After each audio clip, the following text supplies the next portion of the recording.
Assalomu alaykum do'stlar. Men Jamshid Muslimov. Platonning Suqrot apologiyasi nomli kitobini o'qib sharhlashni davom etamiz. Odilxon o'qing. Buning boisi degan joydan davom etamiz. Buning boisini sizlar har yerda ko'p bora mendan eshitgansiz. O'z shikoyatida millat istehzo qilganidek men qandaydir ilohiy belgilarni his qilaman. Bu menda bolalikdan boshlangan. Allaqanday ovoz to'satdan qilmoqchi bo'lgan ishimdan qaytarib, mutlaqo hayolimga kelmagan boshqa yumushni qilishga undaydi. Mana shu ovoz davlat ishlari bilan shug'ullanishdan meni qaytardi. Menimcha, juda to'g'ri ham qilgan. Ishonchingiz komil bo'lsin.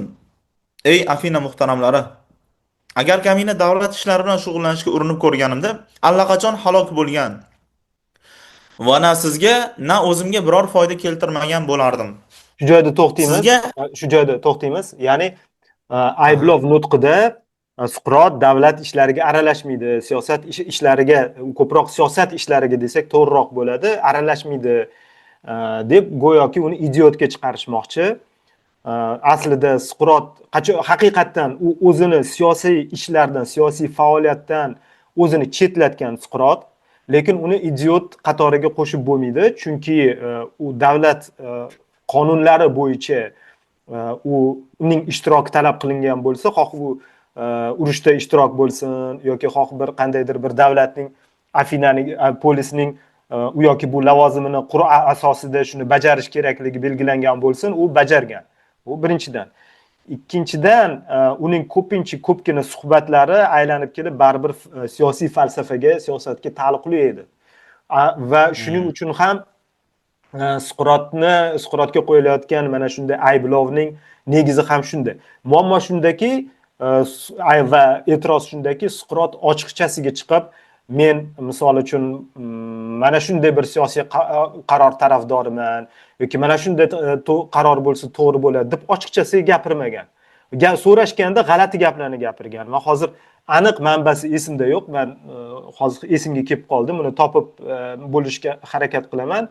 Bir kuni bu urush davrida, shu 30 yillik urush davrida Suqrotdan so'rashadiki, esingizda bo'lsa, shu Peloponnes urushi 30 yil davom etgan Afina bilan Sparta o'rtasida, to'g'rirog'i Afina va uning ittifoqchilari, Sparta va uning ittifoqchi davlatlari o'rtasida uzoq yillik urushlar bo'lgan.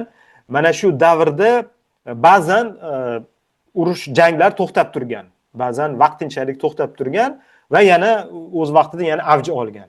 Va har safar urush avj olishdan oldin hujum qilamizmi, qilmaymizmi degan masala ko'tarilgan. Qachonki Sparta Afinaga hujum qilganda bu masala ko'tarilmaydi. Lekin ba'zan shu Afina qandaydir bir proaktiv yurish qilish kerak bo'ladigan bo'lsa, buni albatta shu Afinaliklar o'rtasida muhokama qilishgan. Va bu muhokama jarayonida Suqrotdan so'rashgan. Aytchi Suqrot, ya'ni urushsak yaxshimi, urushmasak yaxshimi? Urushni davom etamizmi yo davom etmaymizmi Sparta bilan deb so'rashsa, Suqrot aytadiki, davom etish kerak deydi. Sparta bilan urushish kerak deydi. Shunda Suqrotning suhbatdoshlaridan biri aytadiki, qanaqasiga? Kuni kecha suhbatlashganimizda aytayotgan eding-ku, urush yomon narsa, urushning qanchalik yomonligini, qanchalik iflos narsaligini, qanchalik kulfat, falokat keltirishi mumkin bo'lgan yomon narsaligini va tinchlik yaxshiligi haqida gapirgan eding-ku. Yana endi bo'lsa sen hozir shu Sparta bilan jang qilishimiz kerak deyapsan desa, Suqrot aytadiki, urush yomon, lekin urushdan ko'ra sallar yomon sallar deydi. Sallar Afinaliklar yomon sallar deydi. Sallarning ahvollari yomon. Shoyatki mana shu urush balosiga kirib, ozgina to'g'rilansalaring, tarbiyalansalaring deganda javob beradi. Tushunarli, bu demak faylasufning javobi. Ya'ni bu murabbiy, ustozning javobi. Bu hech qanaqangi bir siyosatchining javobi emas. Siyosatchi urush kerak yoki urush kerak emas degan savolga javob berayotganda u manfaatlar, siyosiy manfaatlar nuqtai nazaridan kelib chiqadi. Faylasuf esa to'g'rilik va noto'g'rilik nimanidir to'g'rilash kerak yoki o'nglash kerak degan nuqtai nazardan kelib chiqadi. Demak, Suqrotning pozitsiyasi etikaviy, ya'ni axloqiy pozitsiyadan gapirgan. Undan siyosiy savollar qo'yilganda, albatta bu narsani siyosiy faoliyat deb bo'lmaydi. Va albatta siyosatdonlar, siyosat yurituvchilar Suqrotga murojaat qilishmaydi bunaqa undan shunaqangi javob bo'lgandan keyin.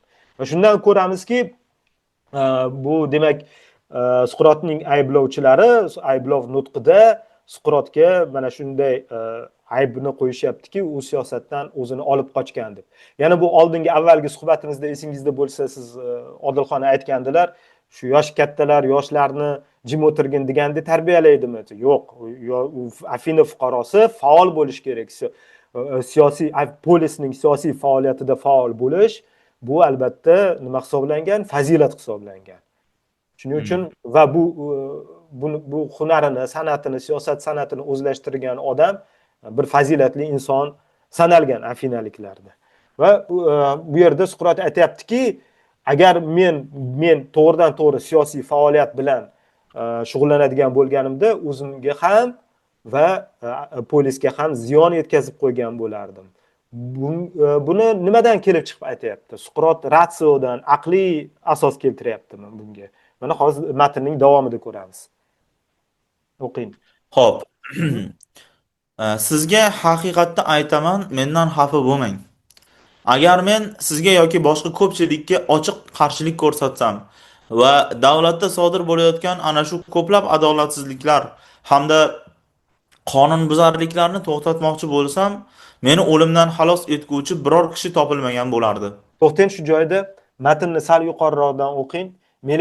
Bu menda bolalikdan boshlangan joydan o'qing, chunki bu joyini shunday o'qib ketdik-da, bu muhim joy aslida. Ha. Nima qanday asoslab beryaptiki, u siyosat bilan shug'ullanmasligini. Bu menda bolalikdan boshlangan. Allaqanday ovoz to'satdan qilmoqchi bo'lgan ishimdan qaytarib, mutlaqo xayolimga kelmagan boshqa yumushni qilishga undaydi. Mana shu ovoz davlat ishlari to'xtang. Mana bu matndan ham oldin millet bu narsani istihzo qilib gapirgan. Siyosatga aralashmaydi deb, boshqacha qilib aytganda idiot deb nomlagan Suqrotni. Lekin bu idiot bo'lganlik hali uni qatlga olib kelmaydi, shunchaki hakamlarni ko'z oldida yomon qilib ko'rsatish uchun. Va aytayaptiki, ilohiy belgilardan deyapti Suqrot. E'tibor bering. Aqliy asos keltiryaptimi bu yerda? Yo'q, ilohiy deb. Ilohiy belgi deyapti. Irratsional-ku. Shuncha payt ratsional bo'lib turgan. Yo, mayli, haqiqatni aytayapti-ku. Shoshilmasdan o'qiylik. Hop, bu menda bolalikdan boshlangan deyapti.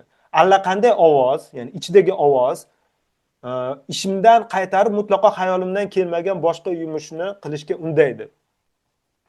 Biz o'sha 3 yil, 4 yil oldingi qilgan dialogda aytadiki, meni biron bir ishga buyurmaydi, biron bir ishni qilmoqchi bo'lsam, shuni noto'g'riligini ko'rsatadi deydi, aytadi deydi.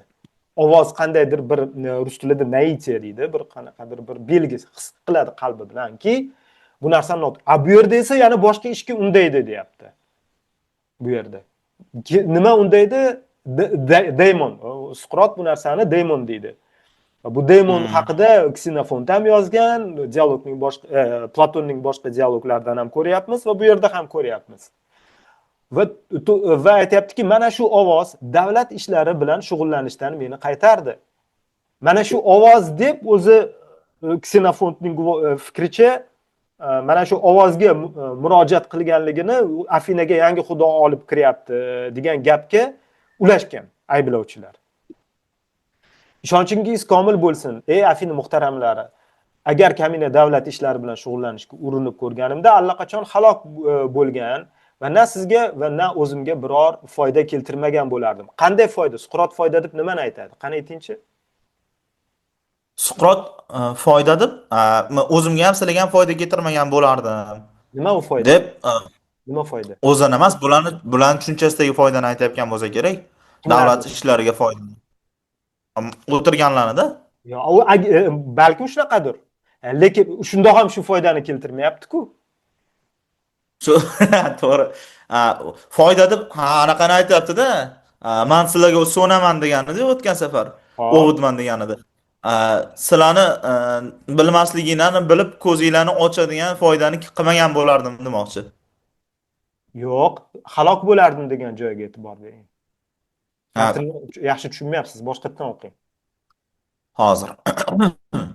Xo'p, Agar kamina davlat ishlari bilan shug'ullanishga urinib ko'rganimda allaqachon halok bo'lgan va na sizga, na o'zimga biror foyda To'xtang. keltirmagan bo'lardim. To'xtang. Halok, qanaqa qilib halok bo'lishi mumkin? Aa, Demak, o'sha strategik jihatdan o'zini falsafasiga ko'ra to'g'ri deb o'ylagan ishini qiladi, o'zi ham keyin buni ham o'lib ketadi-da shu. O'lib ketadi. Peloponnes urushini misol qildi. To'xtang, to'xtang. Noto'g'ri qaror uchun o'lib ketarmidi? Yo to'g'ri noto'g'ri deb filosofskiy qaragani uchun, manfaatlar nuqtai nazaridan emas, to'g'ri noto'g'ri deb qaragani balkim uchun. u to'g'ri deb, mana shu siyosiy qaror deb to'g'ri deb xatti harakat qilsa, balkim shu to'g'riligi uchun o'ldirib yuborishar uni. Unaqa bo'lishi ham mumkin. To'xtang, uni Suqrot aytmayapti-ku, men siyosatda ishlaganimda noto'g'ri qaror chiqarardim dedimi bu narsani? Gapirdimi? Yo'q, unaqa demadi. Mana siz Unaqa demadi. implikatsiya qilmang-da bu narsani.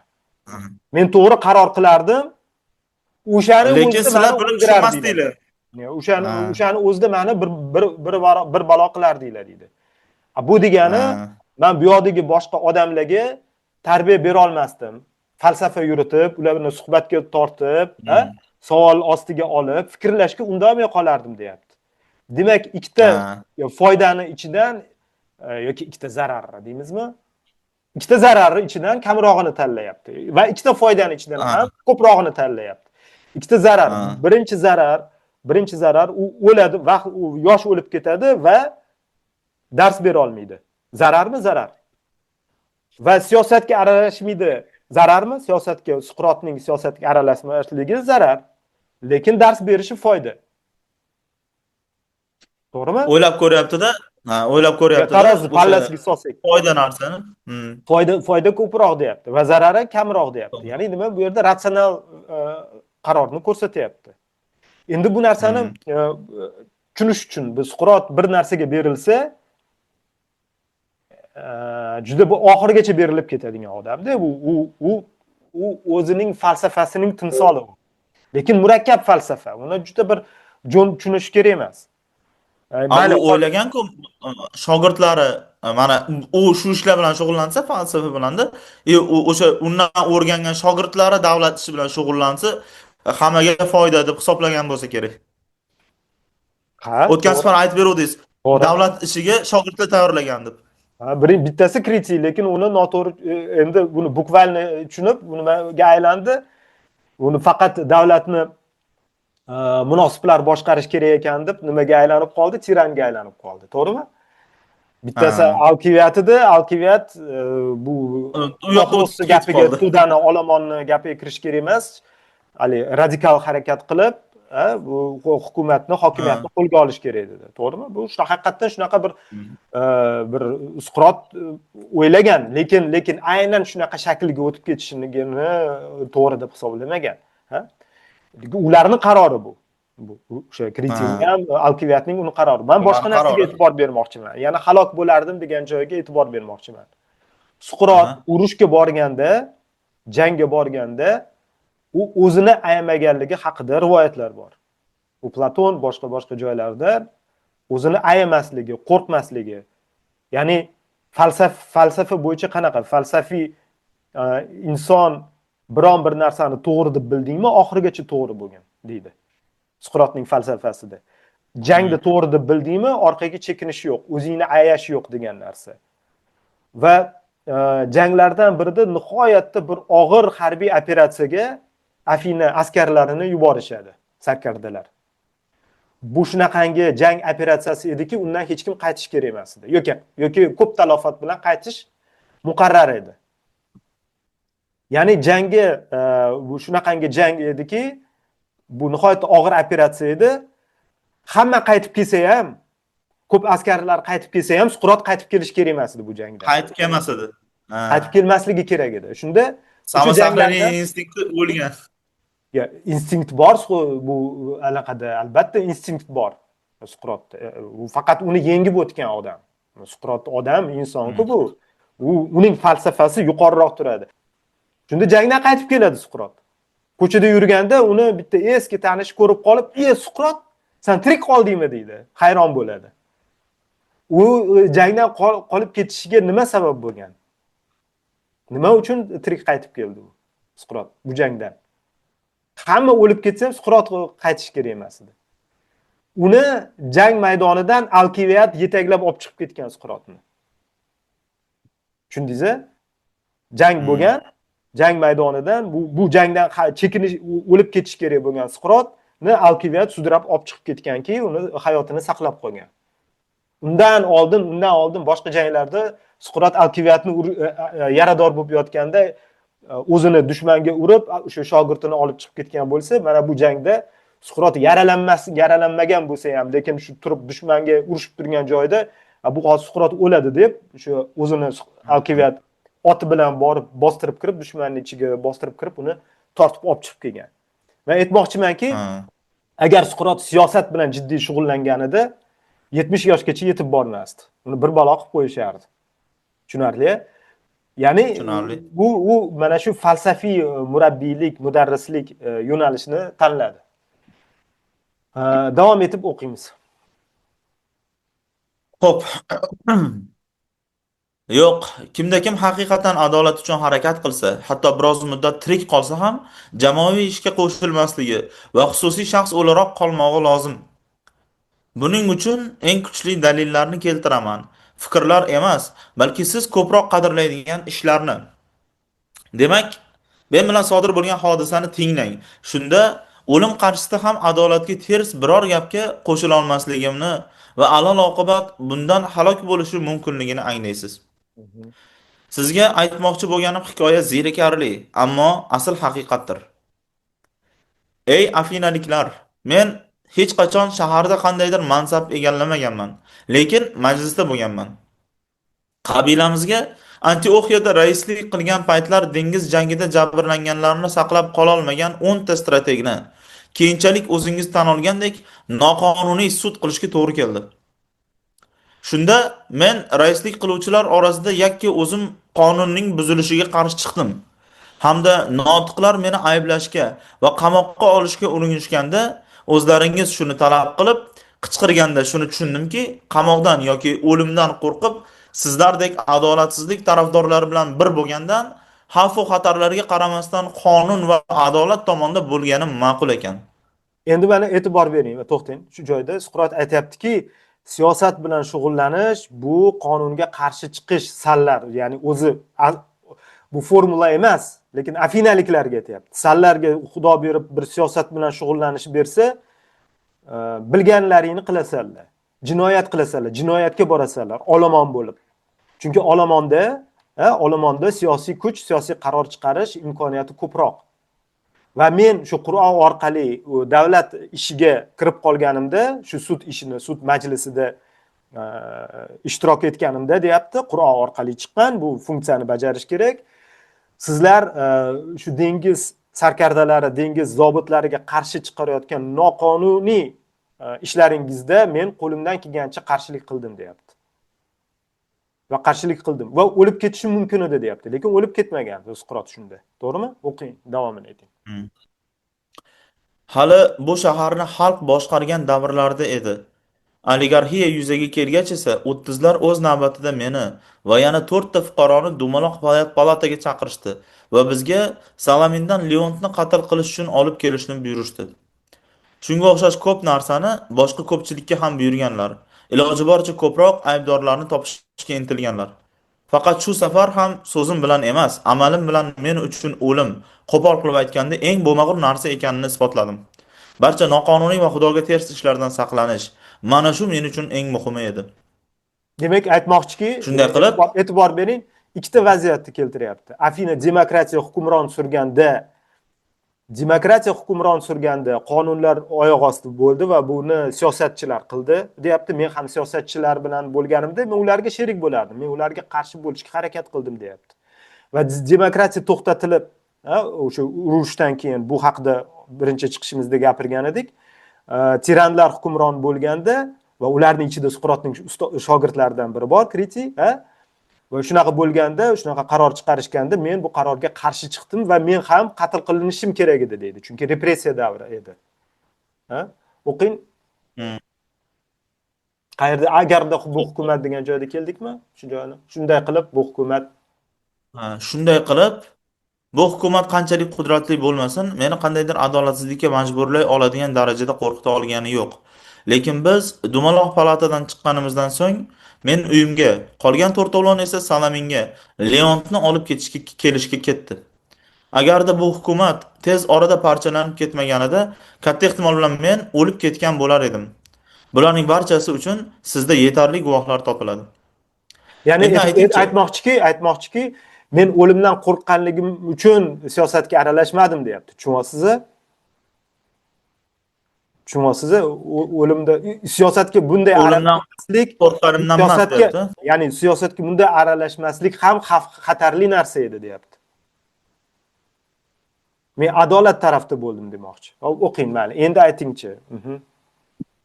Endi aytingchi, jamoat ishlari bilan shug'ullanib, shu bilan birga haq tarafida turganlarga ko'mak berishni muhim desam, shuncha umr ko'rardim deb o'ylaysizmi?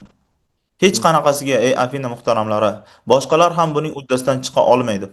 Men esa butun umr jamoat ishlarida ham, xususiy vaziyatlarda ham bo'xtonchilar mening o'quvchilarim deb ataydiganlar bilan ham, boshqalar bilan ham adolatga qarshi kelishmadim. Bu yerda Suqrot birinchi martalab shu Alkiviad va Kritiyalar, ya'ni uning shogirdidan shunday bir odamlar chiqqaniga shama qilib ketdi. Lekin buni ochiqchasiga ayb deb aytish olmaydi. Bunga sabab siyosiy amnistiya e'lon qilinganligi. Bu haqida gapirgandik. Mayli, davomini o'qing. Ozgina qoldi. Xo'p. Hech qanaqasiga, ey Afina muhtaramlari, boshqalar ham buning uddasidan chiqa olmaydi. Men esa butun umr jamoat ishlarida ham, xususiy vaziyatlarda ham bo'xtonchilar mening o'quvchilarim deb ataydiganlar bilan ham, boshqalar bilan ham adolatga qarshi kelishmadim. Ha, men hech qachon hech kimning o'qituvchisi bo'lmaganman. Yosh o'qari mening ishimni kuzatishni istaganda qarshilik qilmaganman, xolos. To'xtang. Demak, to'xtang. Nimaga biz oldin gaplashganimizda Suqrot o'zini ustozdek, murabbiydek qilib tutyapti? Ya'ni hakamlarga ham aytgan-ku, jim turinglar, meni gapimni eshitinglar, balkim sizlarga foydali bo'ladi deb.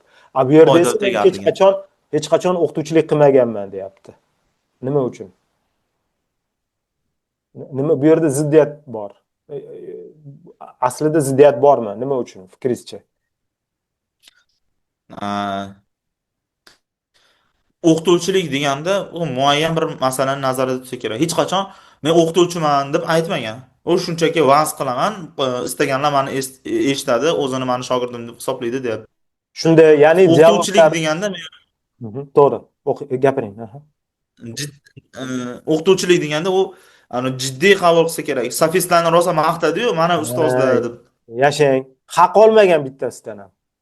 To'g'ri, bu shunaqa bir qanaqadir bir o'qitish dasturi bo'lmagan. Biron bir kel masalani o'qitaman, shu bilimni beraman demagan. Faqat shu so'roqlar, savol ostiga olish va shu kritik va tanqidiy bir savollar ostiga olib, shuni tahlil qilishni, buni dialoglarda, suhbatlarda buni kuzatishgan. Lekin maxsus bir qandaydir bir o'quv kursi shaklida qilmagan va bunga haq ham olmagan hech qachon.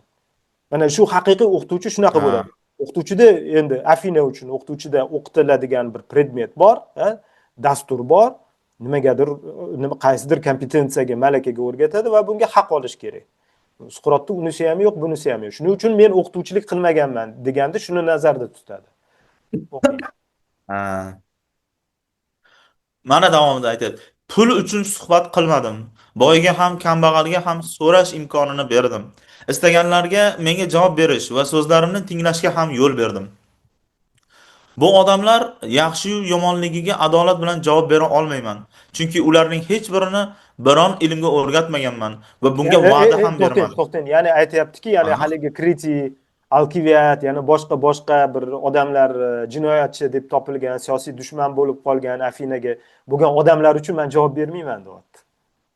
Ularga men javob bermasman deyapti. Men ularga javob bermayman, men ularga shunaqa ish qilgan, shunaqa yo'l tutgan deb o'rgatmaganman deyapti. Aytmaganman deyapti. O'qing. Va mening bilimimda va men aytayotgan gaplarimdan ularning xatti-harakatlari kelib chiqmaydi demoqchi. Agar birov mendan xususiy ravishda nimanidir o'rgangani, boshqalar eshitmagan nimanidir eshitganini so'zlasa, bilingki u yolg'on gapiryapti. Unda nega ba'zilar men bilan uzoqroq vaqt o'tkazishni yoqtiradilar? Buning javobini ey Afina muhtaramlari siz eshitgansiz. O'zim sizga bor haqiqatni aytdim. Chunki ular o'zlarini dono deb ataydigan, dono bo'lmagan kishilarga beradigan qaltis savollarimni tinglashni xush ko'radilar.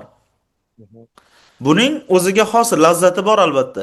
Bu ish esa menga Xudo tomonidan bashoratlar bilan ham, tushlarimda ham, umuman qachondir ilohiy ilhom kelgan va insonga qandaydir oliy vazifa topshirilganda kuzatilgan har qanday yo'llar bilan ayon etildi.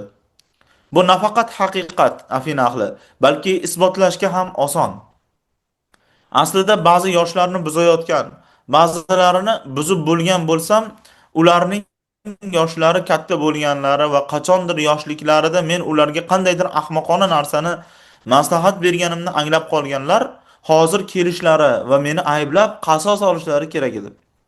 Ya'ni bu ishga Agarda yani, ularning o'zlari mana bu yerda ya'ni men agar yoshlarni buzgan bo'lsam, buni otasi kelsin menga, misol uchun mani bolamni buzib berdi deb yoki meni buzgan va men keyin aqlimga kirib qoldim, lekin Suqrot mani shunaqa noto'g'ri yo'ldan urdi deb biron bittasi kelmaydi-ku deyapti.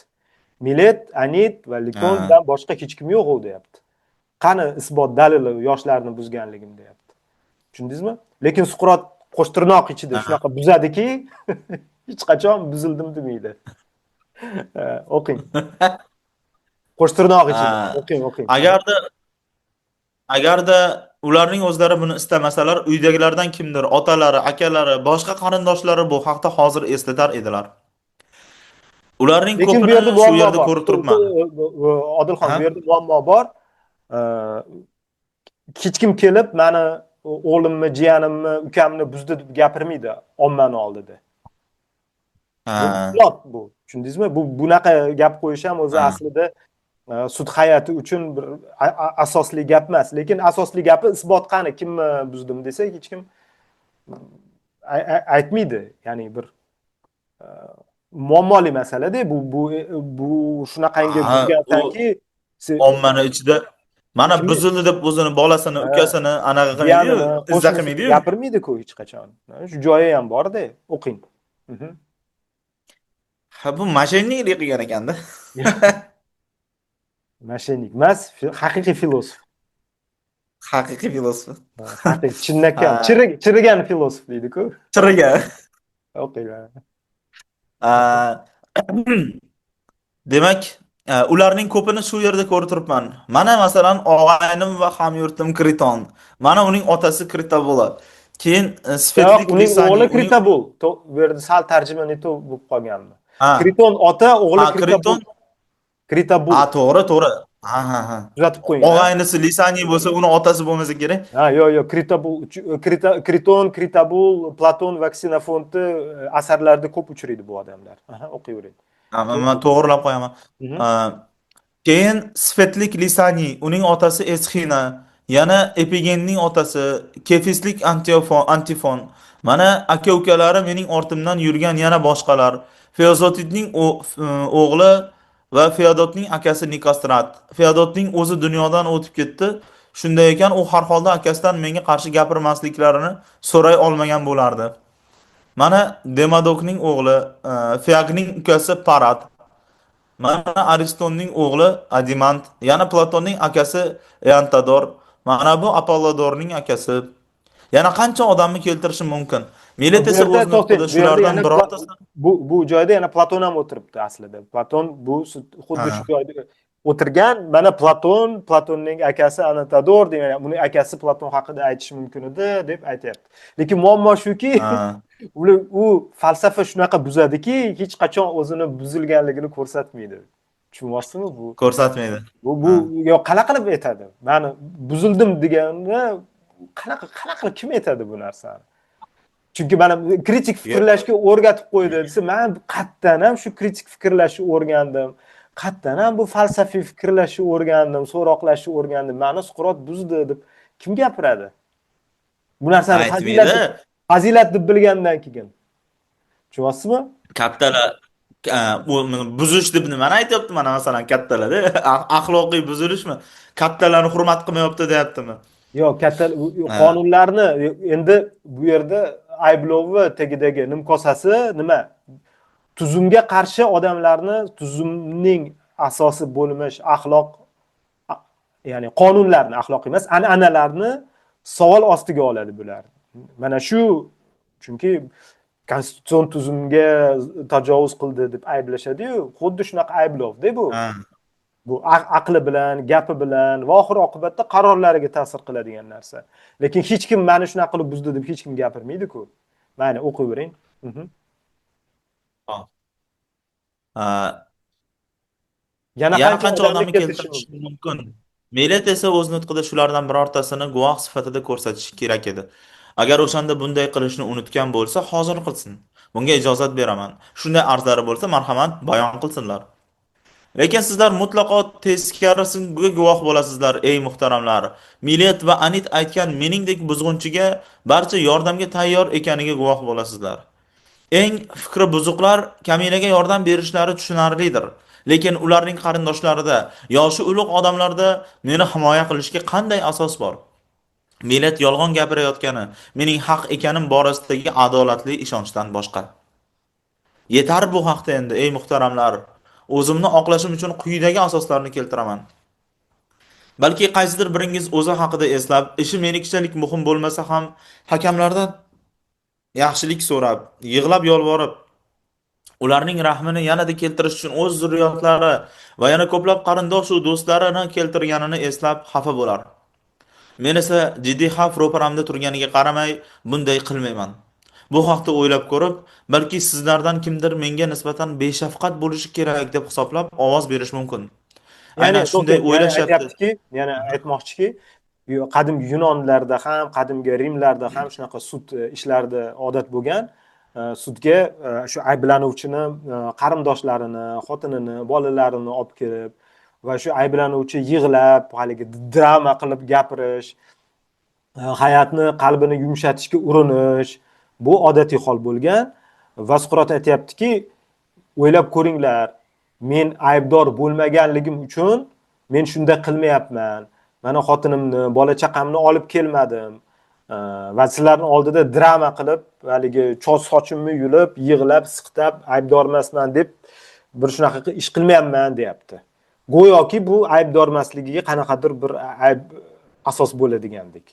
Lekin Suqrot shuni gapirishi lozim ko'rdi. O'qing. Ha. Xo'p. Aynan shunday o'ylashni. Bu haqda aynan shunday o'ylashyapti demoqchi emasman. Agar o'ylayotgan bo'lsa, menimcha shunday javob bersam to'g'ri bo'ladi. Do'stim, mening ham do'stu birodarim bor. Homer aytganidek daraxtdanmi, tog'danmi tushgan emasman, odam bolasiman. Qarindoshlarim, o'g'illarim bor. Ey Afina erlari, naq 3 ta. Kattasi voyaga yetdi, ikkitasi hali go'dak. Shunday bo'lsa ham, ulardan hech kimni bu yerga keltirmayman va sizlardan rahm tilamayman. Nega bunday qilishni istamayman? Sizlarga nisbatan nafrat emas bu, ey Afina xalqi, hurmatsizlik ham emas. O'limdan qo'rqamanmi yo'qmi, qo'ya turaylik. Lekin o'zimning hamda sizning sha'ningiz uchun ham, butun shaharning sha'ni uchun ham shu yoshimda boz ustiga to'g'rimi yo'qmi, menga berilgan laqab bilan bunday ish qilishim yaxshi bo'lmas edi. Nima bo'lsa ham Suqrot ko'pchilikdan nimasi bilandir farq qiladi degan gap bor. Donoligi yoki jasurligi yoki yana qandaydir fazilati bilan ajralib turadigan sizlardan kimdir o'zini bunday tutishi sharmandalik bo'lar edi. Tuppa-tuzuk obro'li deyiladigan odamlarning sud vaqtida hayratlanarli ishlarni qilishlarini ko'p ko'rdim. Go'yo o'lsalar qandaydir dahshatli hodisa bo'ladi-yu, o'ldirilmasalar abadiy yashaydigandek. Ya'ni aytmoqchiki, men uchun eng xatarli narsa, eng yomon narsa sudning hukmi nima bo'lishi mumkin? O'limmi? Lekin o'lim arzimas narsa-ku, deyapti. Ya'ni Suqrot aytayaptiki, men haqimda qandaydir bir reputatsiya bor, qandaydir bir fikr bor men haqimda. Bu qanaqa o'limdan qo'rqmaydigan odammi, bir shunaqa bir jasur odammi, nima bo'lishidan qat'iy nazar men bu reputatsiyaga qarshi ish tuta olmayman.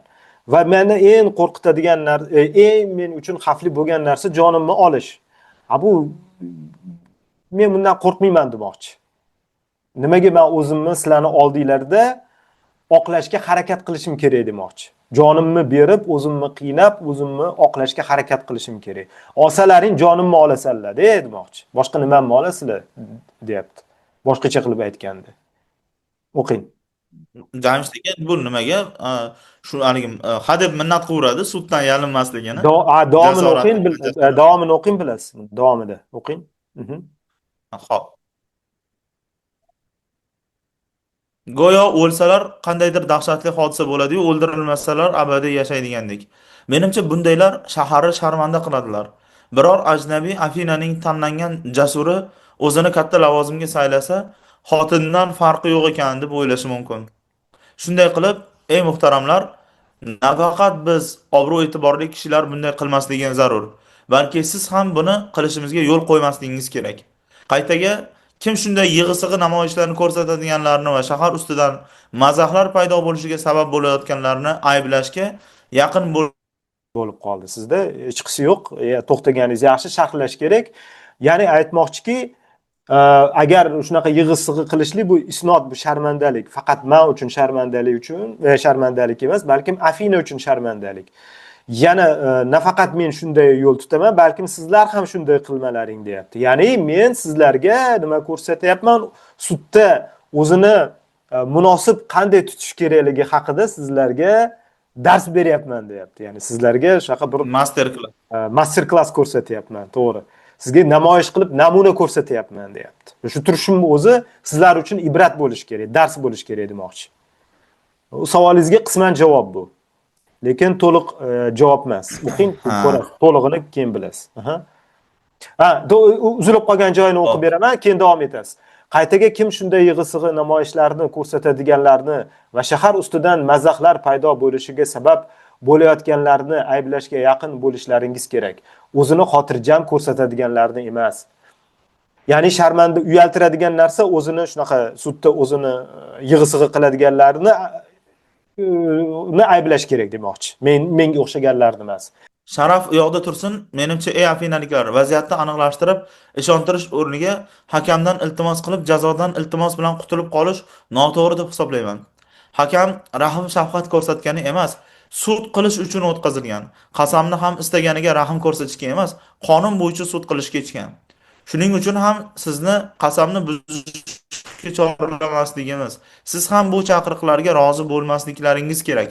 Yo'qsa nohaqqa yo'l qo'yganimiz shu bo'ladi. Shu bo'ladi. Shunday ekan, ey Afina erlari, menga na yaxshi, na to'g'ri, na Xudoning xohishi deb bilmagan ishimni qilishim kerakligini aytmang. Ayniqsa, mana bu millat meni nohaq ayblab turganida.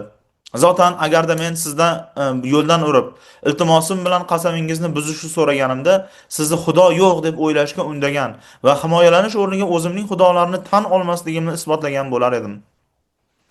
Aslida esa unday emas. Men ularni, ey Afina muhtaramlari, o'z ayblovchilarimdan va men uchun ham, o'zingiz uchun ham to'g'ri qarorni qabul qilishingizni siz va Xudoning irodasiga qoldiraman. Shu joyda yana uzilish bo'lib qoldi. Men o'qiyman. Aslida esa unday emas. Men ularni ey Afina muhtaramlari o'z ayblovchilarimdan ko'proq tan olaman, ya'ni xudolarni demoqchi.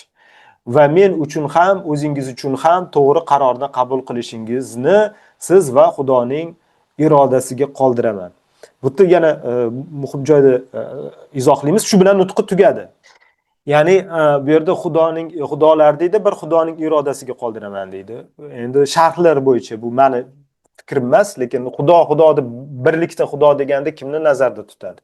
Hech kim so'ramaydi nimagadir. Uni dialoglarida ham, bu yerda ham Xudo deysan, kimni nazarda tutyapsan deb so'rashmaydi, chunki ularning e'tiqodi bo'yicha bu Apollon. Apollon Afinaga va odamlarning ishiga eng ko'p aralashadigan ularning ma'budlaridan, Zevs emas, balkim Apollonni shu odamlarga yaqinroq deb biladigan, ya'ni odamlarning ishiga ko'p aralashadigan deb shunaqa e'tiqodda bo'lishgan. Bu endi talqinli sharhlardan kelib aytayapman hozir. Xo'p. Demak, bu mana shu joyda nutq yakunlandi. Ya'ni himoya nutqi yakunlandi va ovozga qo'yiladi. Demak, bu maxfiy ovoz berish orqali Suqrotning aybdor yoki aybsizligi bo'yicha ovoz berishadi hakamlar va ya'ni oddiy toshchalar tashiydi bir xumchaga qo'yib, aybdor deb tan olinsa bunaqa toshcha, aybsiz deb tan olinsa boshqacha toshcha va shu toshchalarni xumga solib, keyin ularni turli xil xumga soladimi bilmayman, o'ziga xos bir protsedurasi bor. Sanash oqibatida, ovozlarni sanash oqibatida 501 kishidan 280 tasi Suqrotni aybdor deb topdi va 221 tasi uni aybsiz deb topdi. Demak, farq 60 tacha bo'lsa, 30 ta ovoz yetmay qoldi Suqrotni oqlash uchun. Agar 30 ta odam shu Suqrotni foydasiga ovoz berganda, albatta u aybsiz deb topilar edi. Mana shu demak natija. Endi aybdor deb topilgandan keyin Suqrotga yana, ya'ni ayblanuvchiga yana bir nutq aytishga imkon beriladi. Nima uchun? Aybdor deb topildi, keyingi ovoz beriladigan masala qanday jazo hukmini tayinlash masalasi. Demak, shuning uchun ham yana bir marta ayblanuvchiga imkoniyat beriladi, o'zining himoyasiga yoki jazoni yengillatishga yordam berish mumkin bo'lgan nutq so'zlashga imkoniyat beriladi. Tushunarli, a? Shuni o'qiymiz hozir. Shu ayblov hukmidan so'ng Suqrot shunday Hop. nutq. Ayblov hukmidan so'ng. Ko'p narsa, ey Afina erlari, hozir sodir bo'lgan hodisadan meni aybdor deb topganingizdan ajablanishga yo'l bermaydi. Zotan bu men uchun kutilmagan hodisa bo'lmadi. Meni ko'proq u va bu tomondagi ovozlar soni hayratlantirmoqda. Buncha kam ovoz bilan sudlanaman deb o'ylamagan edim. Ovozlar ko'proq bo'ladi deb kutgandim. To'xting. Endi ko'rib turibmanki, 31 ta tosh. To'xting. Ya'ni aytayaptiki, buncha kam ovoz bilan sudlanaman emas, aybdor deb topilaman deb aybsiz aybdor deb topilaman deb o'ylamagandim deyapti.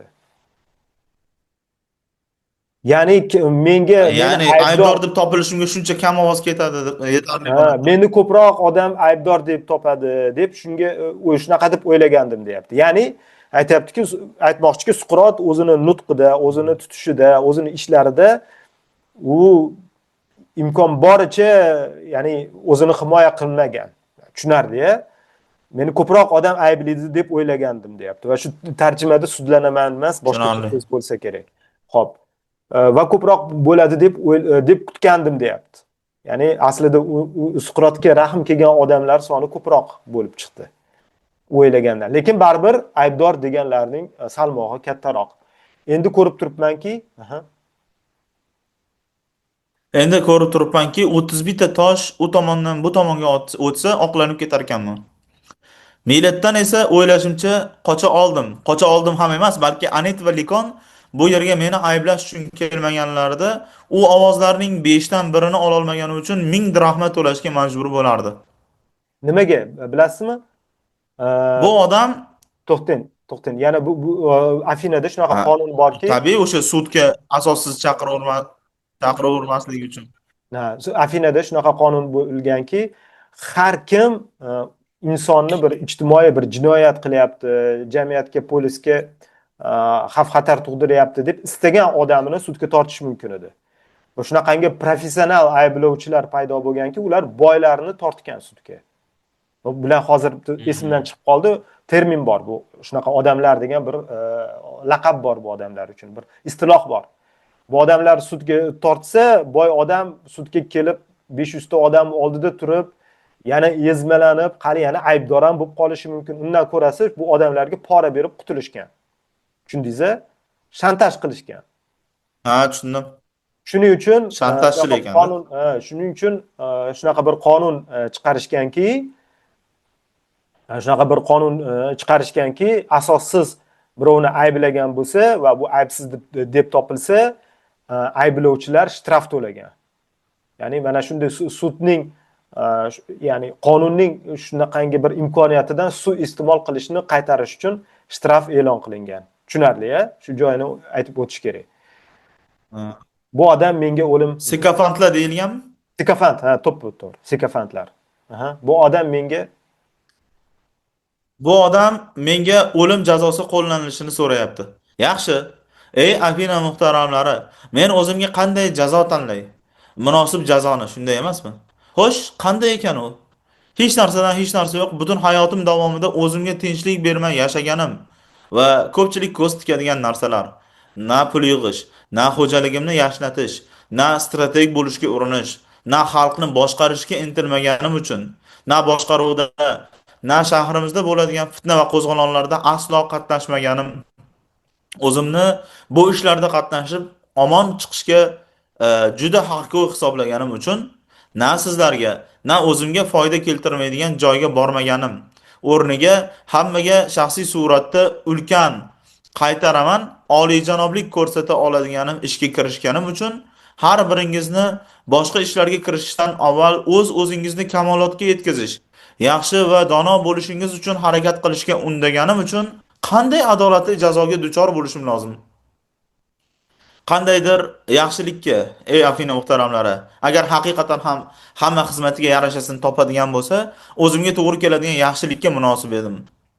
O'zingizning axloqingiz uchun zarur bo'lgan marhamatingizga muhtoj, xizmat ko'rsatgan va kambag'al kishiga qanday jazo yoki mukofot. mukofot to'g'ri keladi?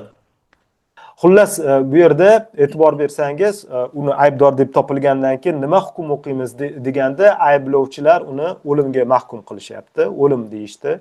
Lekin e'tibor bersangiz, Suqrotning o'zi ham nutqida, undan avvalgi nutqida o'limga go'yoki agitatsiya qilgandek bo'lib ko'rinadi. Ya'ni bu yerda ham hop bular ayblovchilar o'limni so'rashyapti. Sen uni o'rniga muqobiliga qanday jazoni tanlaysan deb so'rashganda, hop nima jazo bo'lardi demoqchi. Ya'ni nima jazo bo'lardi? Mendagi odam nima jazoni so'rardi deyapti. Ya'ni o'zini o'limdan ham, mana shu o'lim hukmidan ham o'zini olib qochmayapti bu o'rinda. Shu davomini o'qing.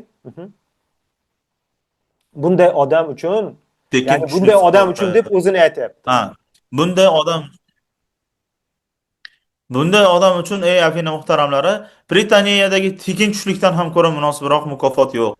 Ha, bunga sizdan Olimpiyada otda qo'sh aravada g'alaba qozongan odamdan ko'ra ko'proq munosib. Ha, ko'proq munosib. Chunki bunday odam sizni baxtli qilishga emas, baxtliman deb o'ylashingizga intiladi. Men sizni baxtli qilishga intilaman. Va u tekin taomga muhtoj emas, men esa muhtojman. Shu joyda to'xtang. Shunday qilib, to'xtang.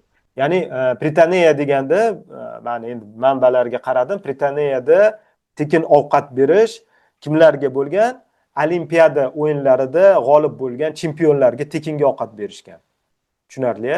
Demak, bu qahramonlarga, ya'ni sportda g'olib bo'lganlarga shu tekin ovqat berishgan Britaniyada va aytayaptiki, bu odamlar, bu sportchilar tekin ovqatga muhtoj emas, lekin ularga ovqat berasizlar.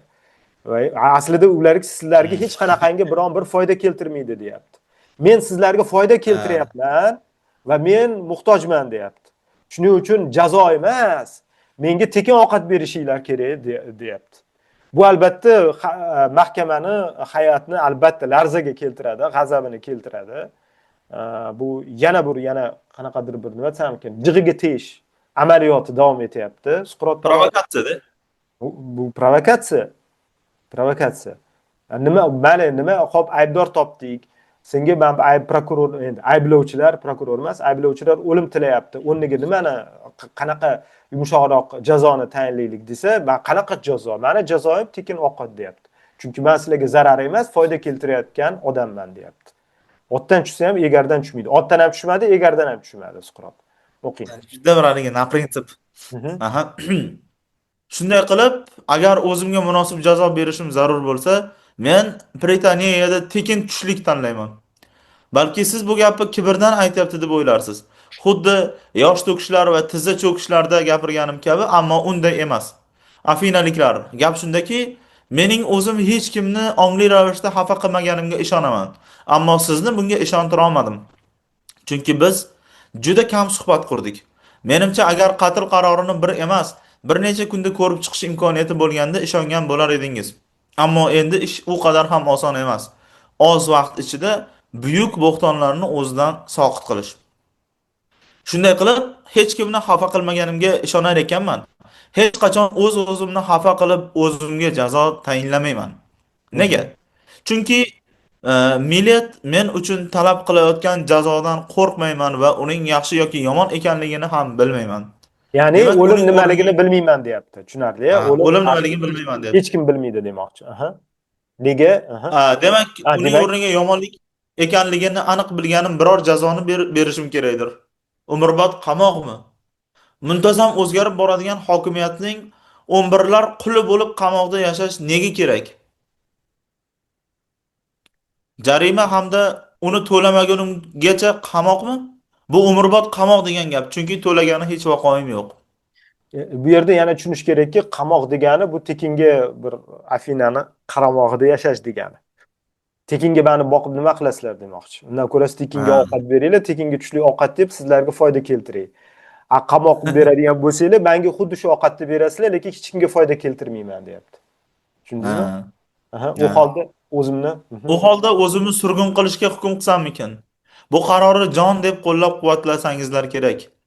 Chunki siz o'z hamyurtlarim oralaringda bo'lishimni qabul qila olmadingiz. So'zlarim siz uchun og'ir, ko'tarib bo'lmas ko'rindiki, endilikda ulardan qutulishni istaysiz. Xo'sh, qolganlar buni ko'tararmidi? Hech qachon. Yo'qsa men uchun bu hayot jannat bo'lardi. Qaraganda vatanimdan haydalib shahardan shaharga o'tib yashamasdim. Aniq bilamanki, qayerga bormay har yerda yoshlar so'zimni bu yerda tinglagandek eshitadilar. Agar ularni haydasam, ularning o'zi meni kattalarining qo'li bilan haydattirib yuboradi. Ularni haydamasam, otalari va uydagilari ayni shu sababli ham haydaydilar.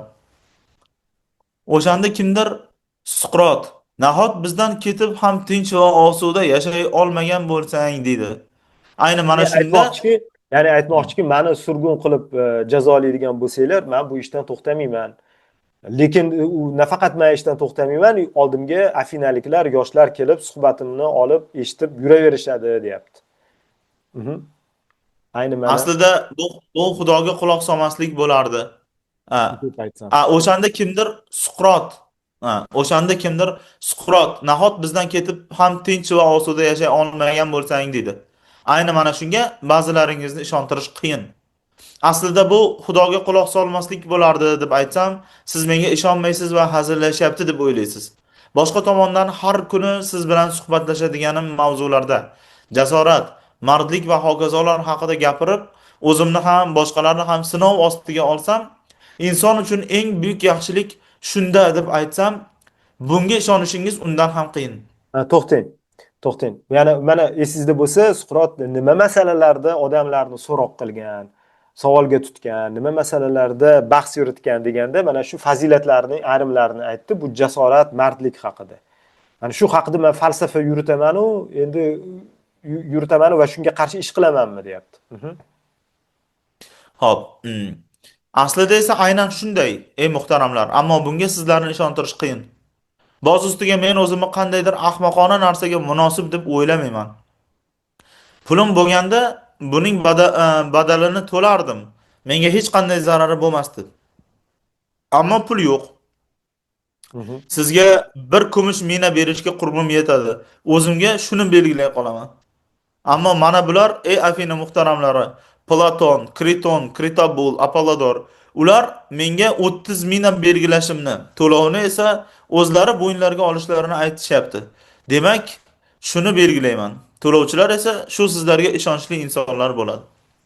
E'tibor bersangiz 1 mina to'la olaman, deyapti. 1 mina to'lasa bu endi jazoga bir munosib shtraf emas.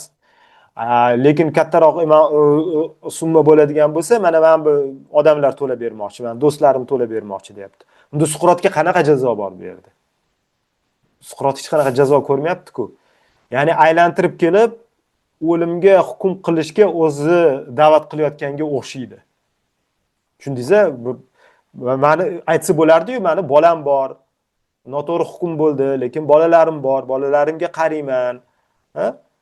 Shuning uchun mana shu 30 mingni shtraf bera qolaylik yoki meni surgun qila qolaylar. Agar yoqmayotgan bo'lsam keta qolay demayapti, e'tibor bersangiz. Surgun qilishdan foyda yo'q, deyapti. Meni umrbod qamashdan foyda yo'q, deyapti.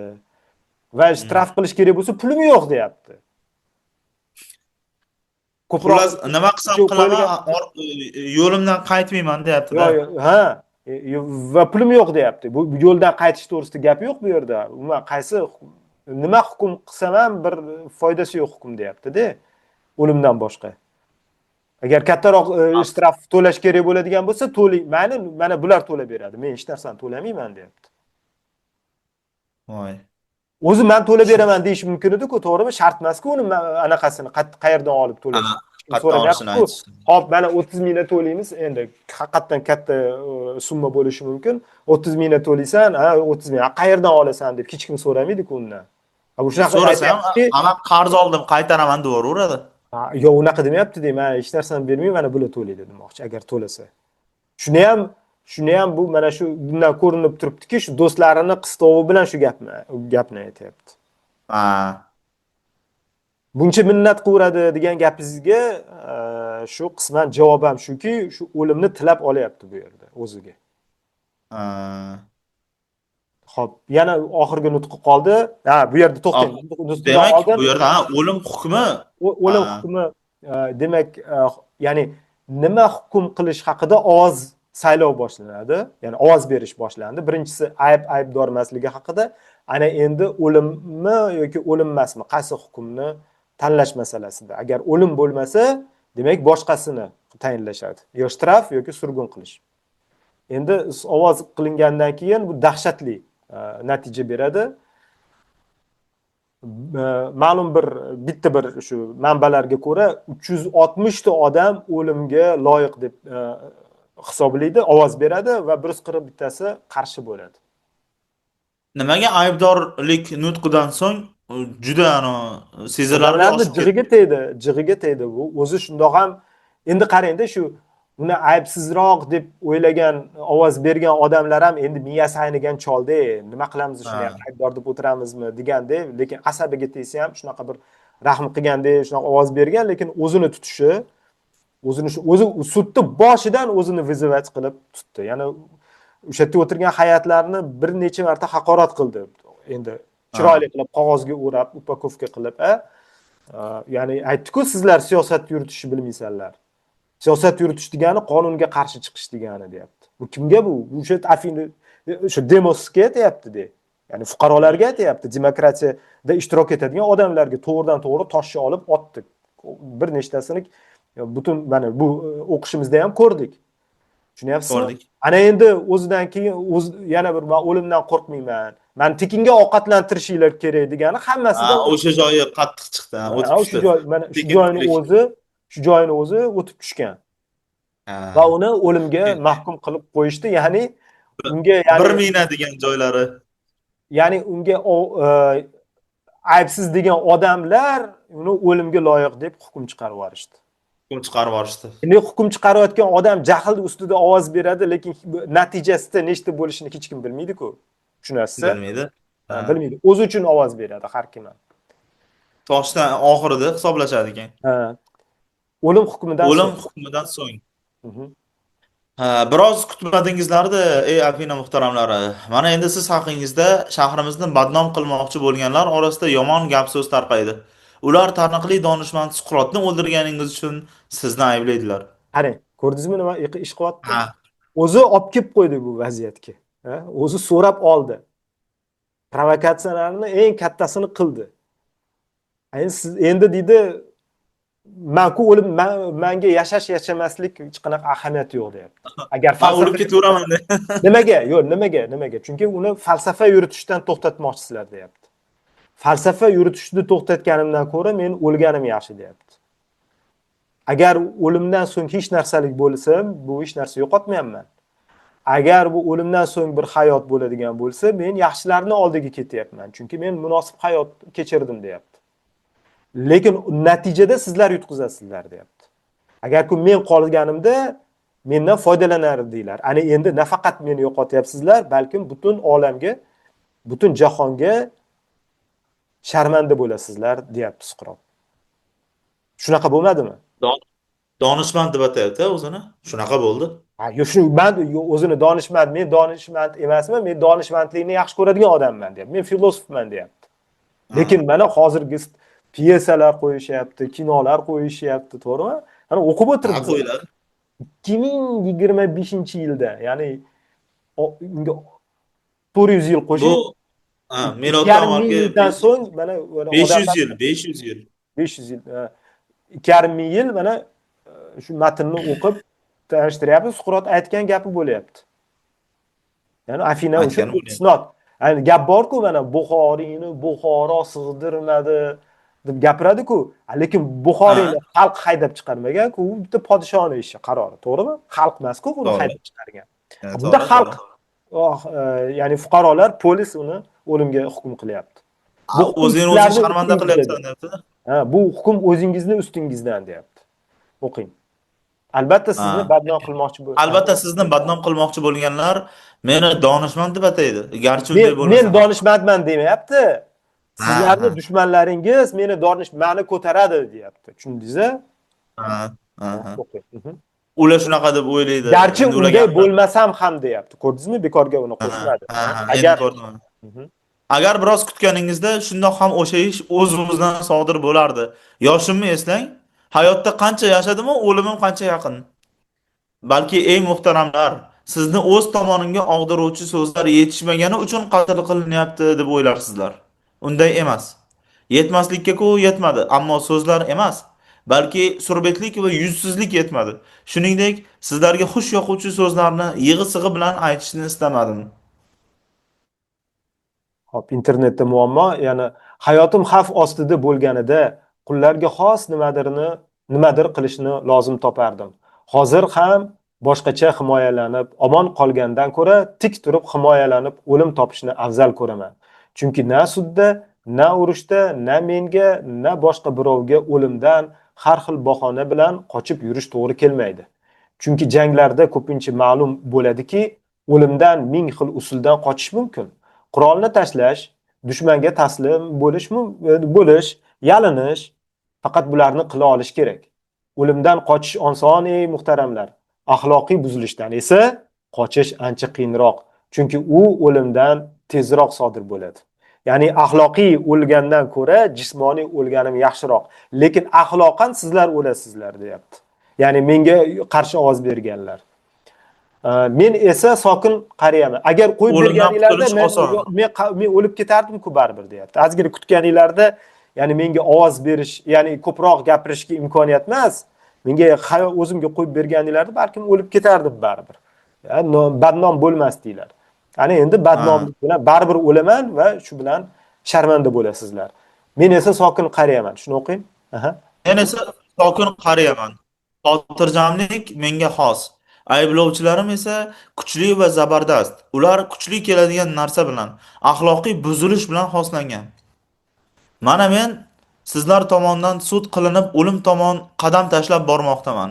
Ularni esa haqiqat sud qiladi. Ular yomonlik va nohaqlik tomon qadam tashlaydilar. Men o'z yo'limda qolaman. Ular o'z yo'lida. Shunday bo'lishi ham kerak va meningcha bu to'g'ri ham. Endi Endi esa esa qadrli ayblovchilarim, bundan keyin sizga nimalar bo'lishi haqida gap ochishga izn bersangiz. Zotan, umrim shu nuqtaga yetdiki, bu paytda odamlar ayniqsa qachon o'lishi haqida bashorat qilishga moyil bo'ladi. Men aytamanki, ey Afina muhtaramlari, men aytamanki, ey meni o'ldirgan muhtaramlar, o'lishim bilan sizga o'limimdan da og'irroq qasos keladi. Chunki bu bilan o'z hayotingizga hisob berishdan xalos bo'lmoqchi edingiz. Endi esa buning mutlaqo teskarisi yuz beradi. Endi yuzlaringizni ochuvchi ko'payadi. Avval siz ularni sezmas edingiz. Men esa ularni tutib turardim. Ular qancha yosh bo'lsa, shuncha toqatsiz bo'ladi. Siz esa hech narsani tushunmay qolasiz. to'xtang. O'zi mana bu Suqrotni to'xtatishdan yoki shu gapirishdan to'xtatishdan, falsafa yuritishni to'xtatishdan yoki uni o'ldirishdan maqsad nima? Bu shunaqa bo'lishi mumkin edi-ku, sud hukmida misol uchun aytganidaki, men boshqa falsafa yuritmayman, hech kim bilan gaplashmayman, meni kechiringlar, shu shtraf to'layman, shu bilan to'xtatamiz deganda to'xtatishardi, sud yopilardi, aybdor deb topilardi va undan boshqa falsafa yuritmaslik va'dasini olishardi, to'g'rimi? Agarki modomiki bu narsaga Suqrot To'ppa rozi bo'lmas ekan, uni o'ldirish kerak, uni o'ldirdi ham deylik. O'lgandan keyin Suqrotning ishi to'xtab qoladimi? Aytayaptiki, to'xtamaydi meni ishim deyapti.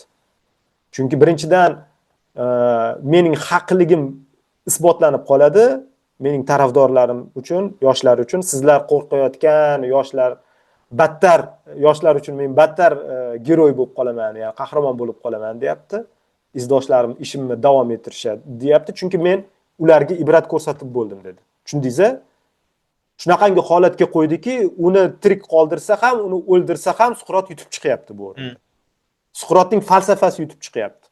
Avval siz ularni sezmas edingiz, men esa ularni tutib turardim. Ya'ni yoshlarni tutib turardim deyapti. Endi ularni men yo'q bo'laman, ular endi boshlaydi ishini deyapti. Tushundingiz-a?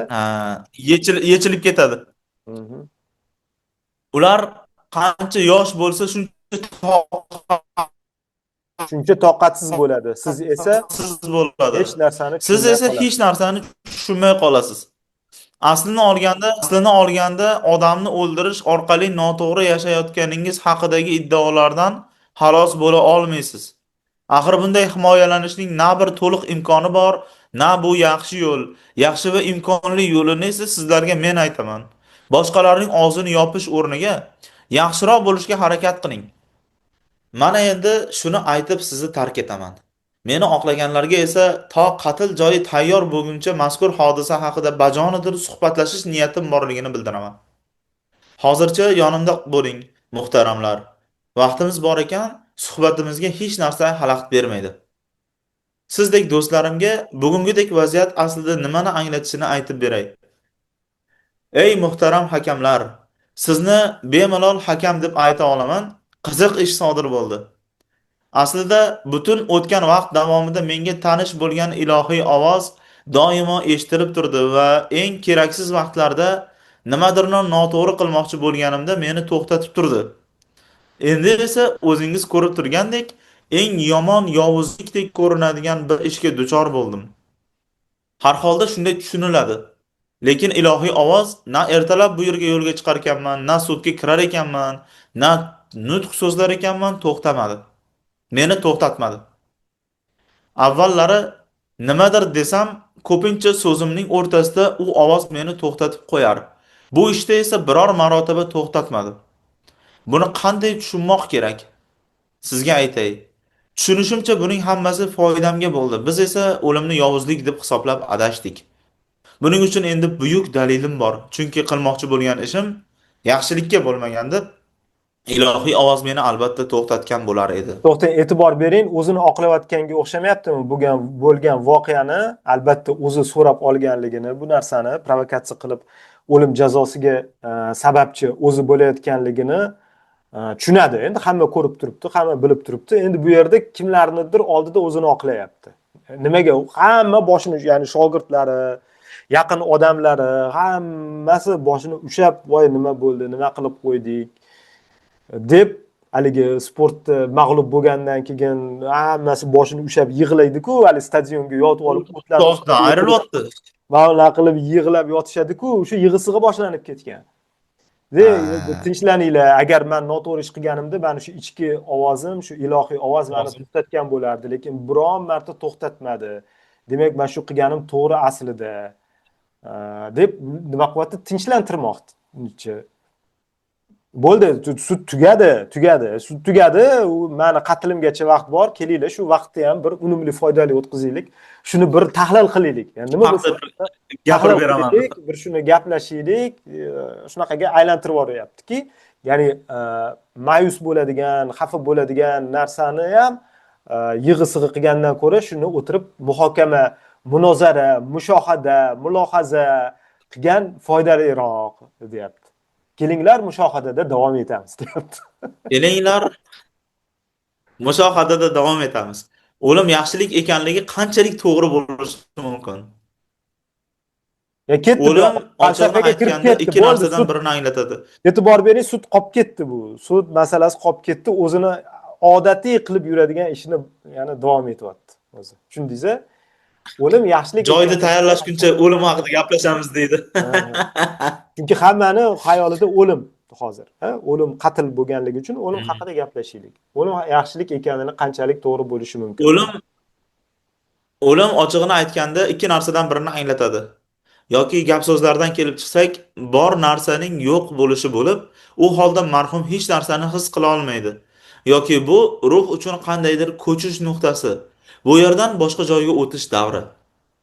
Agarda bu har qanday hisning yo'q bo'lishi bo'lib, go'yo uyquga ketgandek ish bo'lsa, yoki bu juda hayratlanarli ne'mat bo'lardi.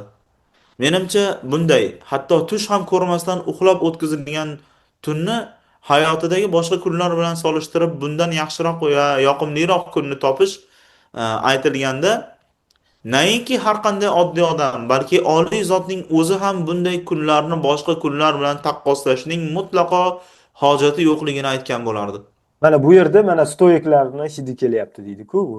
Bu stoiklarga shu qattiq ta'sir qilgan mana falsafa.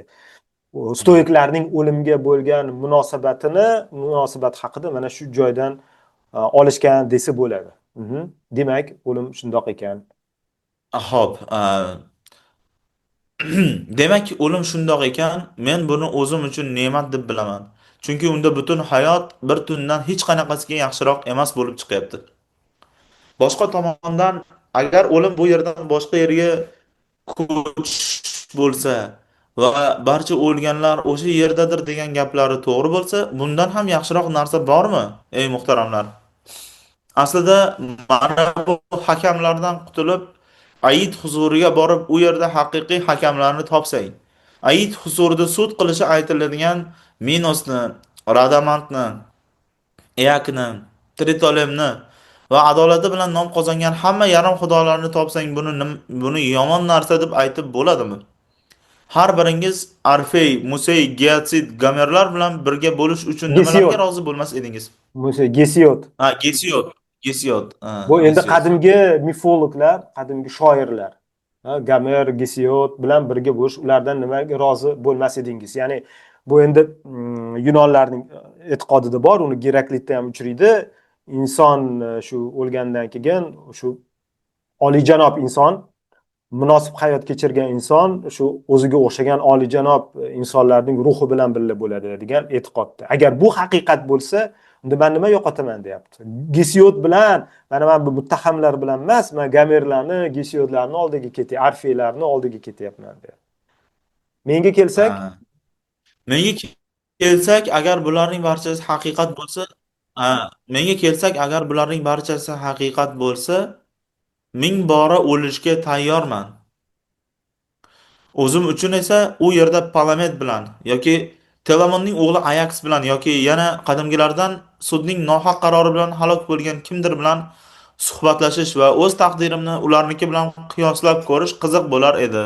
ya'ni aytayaptiki, ya'ni Va nihoyat oliyjanob, eng ya'ni asosiysi u yerdagi nohaq odamlarni xuddi nohaqdan, ya'ni aytmoqchiki, nohaqdan e, hukm bo'lgan odamlarni qatorida bo'laman. Agar men ham nohaqdan o'limga mahkum qilindim, adolatsiz ravishda, va ularni oldida bo'lish, menga o'xshagan, ya'ni adolatsiz hukm qilganlar bilan birga bo'lish qanchalik bir maroqli deyapti. Hop, va nihoyat Hmm. Va nihoyat eng asosiysi u yerdagi odamlarni xuddi bu yerdagidek tanib olish uchun vaqt sarflash. Ya'ni kim dono, kim esa dono emas, ammo o'zini dono deb o'ylaydi. Ey muhtaram hakamlar, buyuk qo'shinni Troya ostonasiga keltirganlardan haqiqatni tinglash, Odissey, Sizif va ko'plab boshqa erkak va ayollarni tanish, suhbatlashish va birga yashash ta'riflab bo'lmas ne'mat bo'lardi. Shubha yo'qki, u yerlarda buning uchun o'ldirishmaydi. Chunki avvalo u yerdagi odamlar gap so'zlarga ishonilsa, abadiy o'lmas ekanliklari uchun bu yoqdagilardan fazilatlidirlar. Lekin siz uchun ham, ey muhtaram hakamlar, o'lim haqida hech qanday yomon xayol qilish to'g'ri kelmaydi. Sirasini aytganda, yaxshi odam bilan na tirikligida, na o'lgandan so'ng yomon ish sodir bo'ladi. Chunki xudolar uning ishini doimo o'nglaydilar. Mana hayotim ham o'z-o'zidan o'nglanmadi. Qaytaga ochiq oydinki, o'lib bu zahmatlardan xalos bo'lish men uchun a'loroq. O'sha ovoz meni ushlab turmadi. O'zim ham na bu hukmni chiqarganlarga Na ayblovchilarimga qilmayman. ta'na Aytaylik, qilmayman. ular menga hukm o'qib zarar yetkazish maqsadida ayblashgani nafratga sazovordir. Hmm, ta'na qilmayman. Aytaylik, ular menga hukm o'qib zarar yetkazish maqsadida ayblashgani nafratga sazovordir. Lekin baribir ularga bir kichik iltimos bilan yuzlanmoqchiman. Ey muhtaramlar, agar bir kun o'g'illarim katta bo'lib, mardlik va jasorat o'rniga pul yoki yana boshqa nimadirlarning dardiga tushsa, men sizlarga qilgan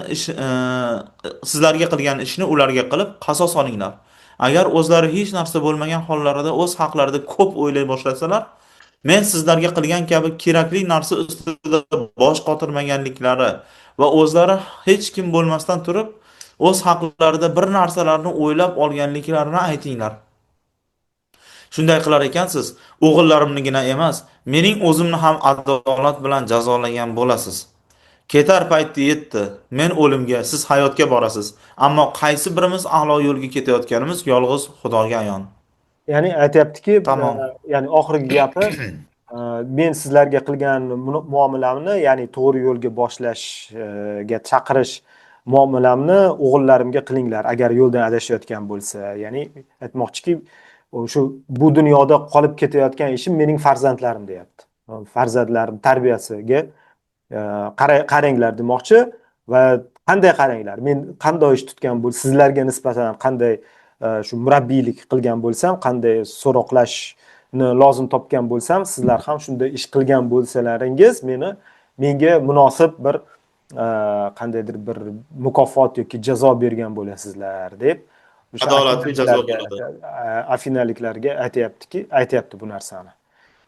Chunki bu nimaga gapga o'xshaydi? Menga qaytmasa, endi bolalarimga qaytsin degandek gapga o'xshaydi-da bu. Bilmadim, yana qanaqa tushunish mumkin.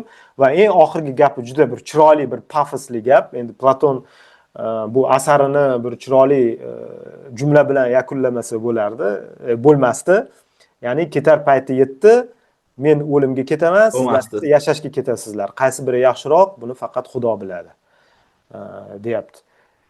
Xo'p, endi meni fikrimcha bu Suqrot boshidan bu narsaga, o'limga yetaklab, o'lim hukmi chiqarilishiga harakat qilyaptiki, chunki endi qarib qolgan, yoshi 70 da.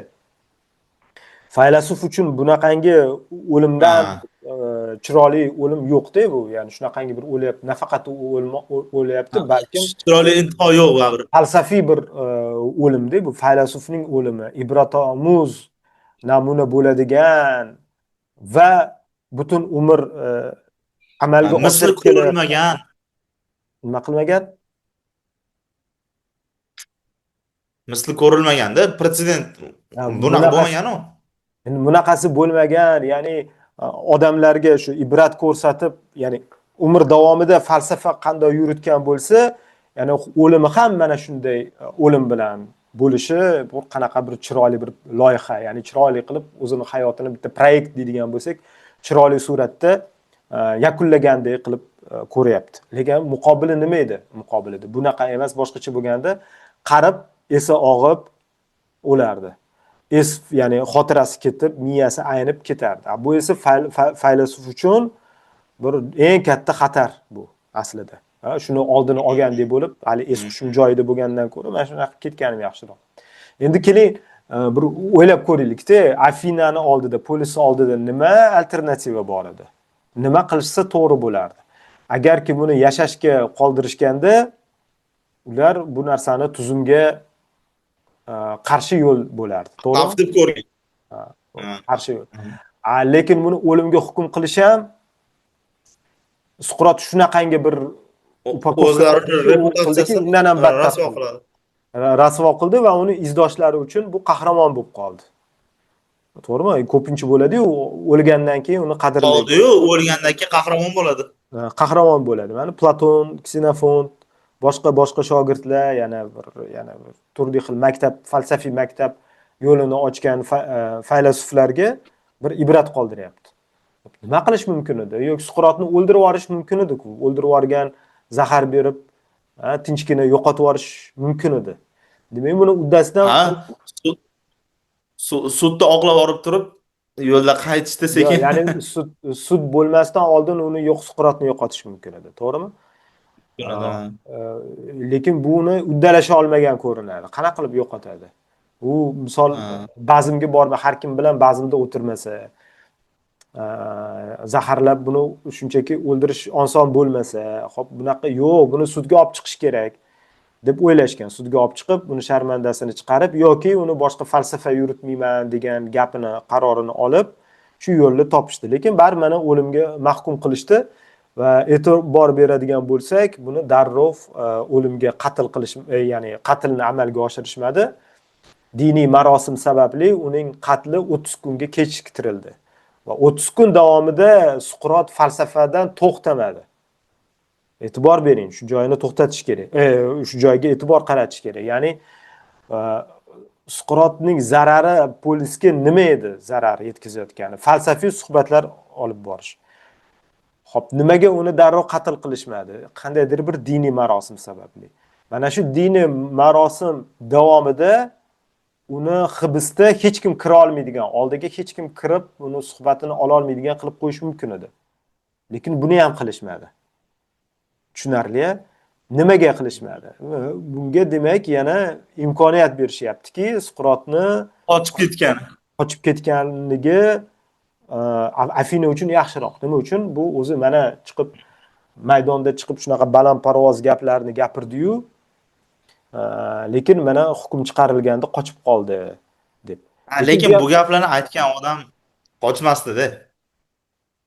Bo'lib ham Suqrotning reputatsiyasi shunaqa, jangdan qochmaydigan odam. Bu juda g'alati joylari juda ko'p.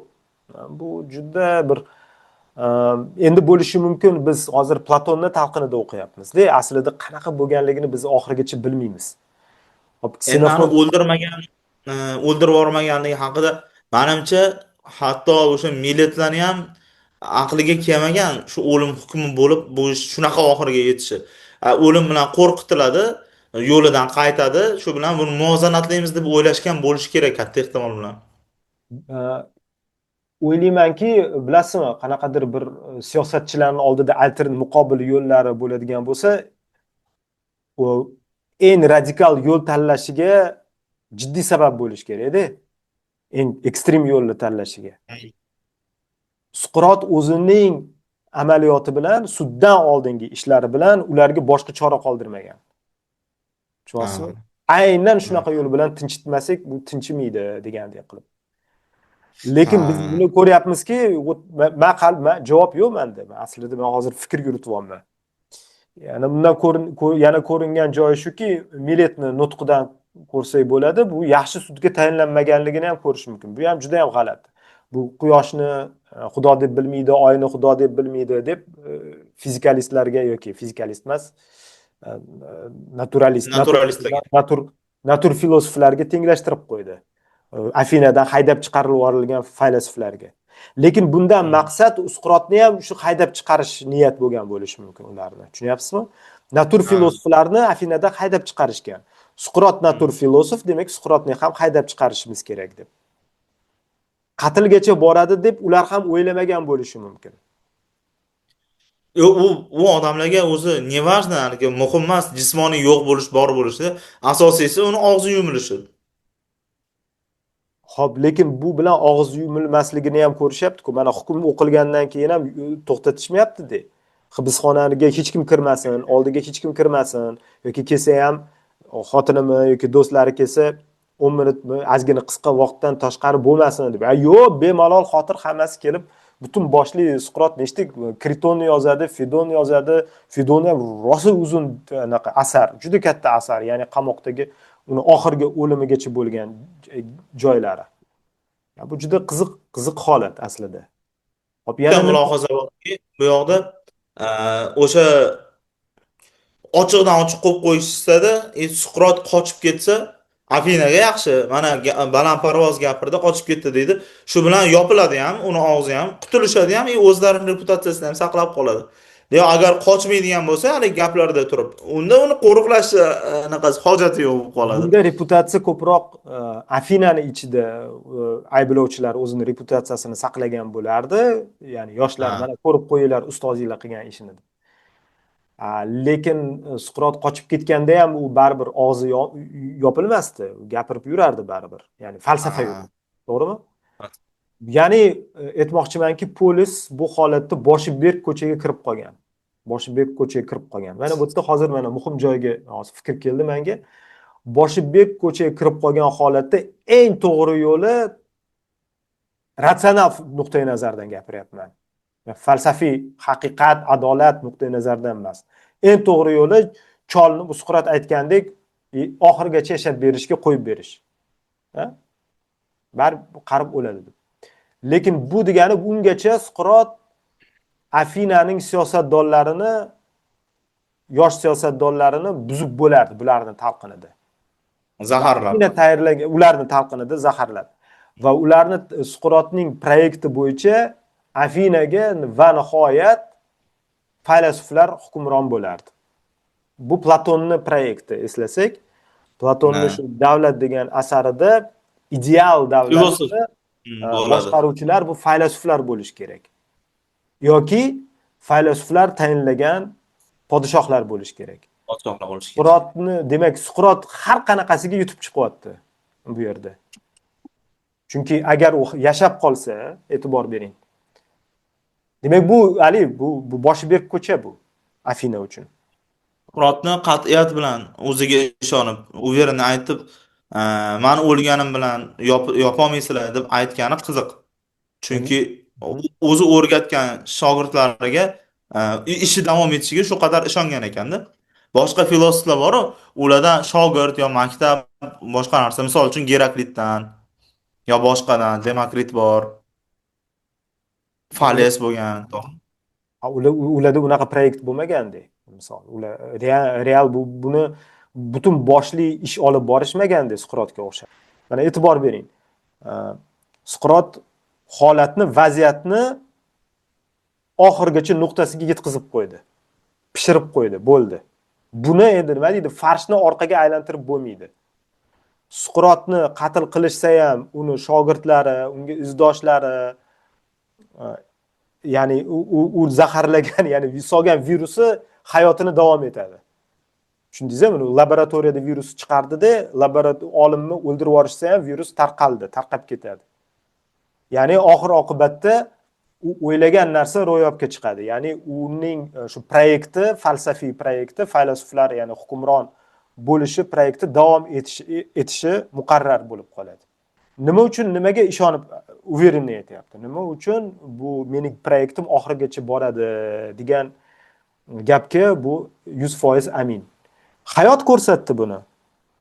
Alkiviyatni buzdimi? Buzdi. Oxirigacha bo'lmasa ham. Tushundingiz-a? Ya'ni startapga o'xshaydi-da, birinchi proyekt chiqadi, o'xshamay qoladi. Alkiviyat bu bitta proyekt edi, o'xshamadi. Kriti bitta proyekt edi, o'xshamadi. Ya'ni boshqa shogirdlar qilib ko'rishdi, o'xshamadi, lekin amalga oshirish davom etyapti. Undan yaxshi dars olmagan shogirdlari baribir ular harakat qilib ko'rishyapti. Bu hamma narsa Alkiviyat, Kriti bilan to'xtamaydi-ku. Bu yerda Platon bor, bu yerda Ksenofont zo'r, oxir oqibatda shunaqa bo'lgandigi. Boshqa shogirdlari bor, ya'ni falsafiy maktab ochgan, ha?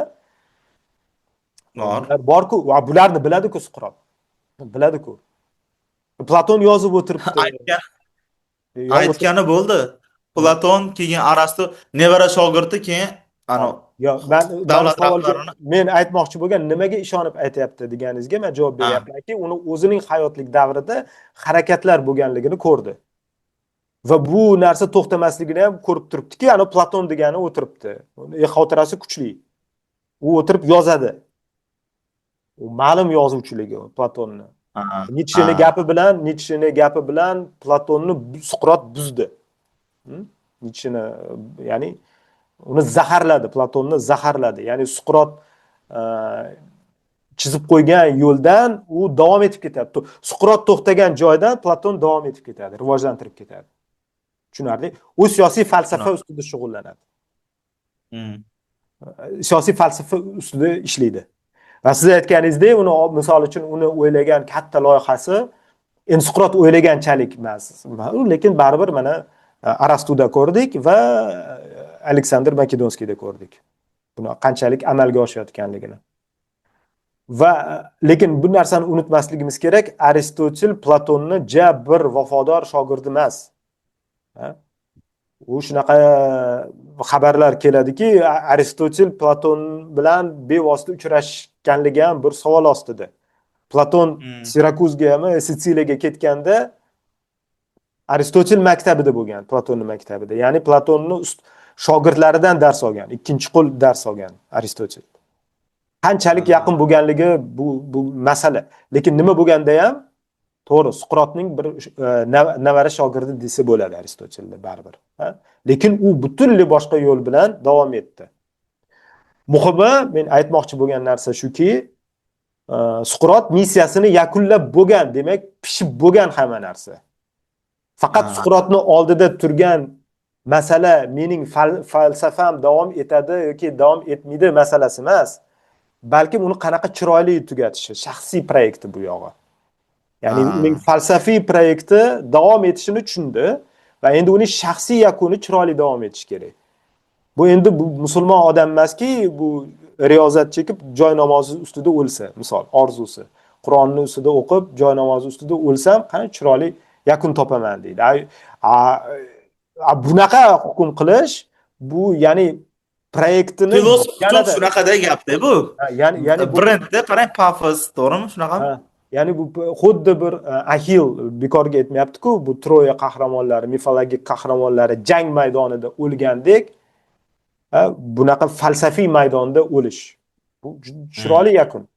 Suqrot jang maydonida o'lishga tayyor bo'lgan. Bu bilan ham ibrat ko'rsatardi. O'lishga Alkiviad yo'l qo'ymadi jang maydonida, o'lib ketish kerak bo'lgan joyda Alkiviad uni otda minib chopib kelib, uni Suqrotda bu yoqqa yuray deb uni sudrab olib chiqib ketdi jang maydonidan. Ana endi mana e'tibor bering. Mana shu joyda yakunlaymiz.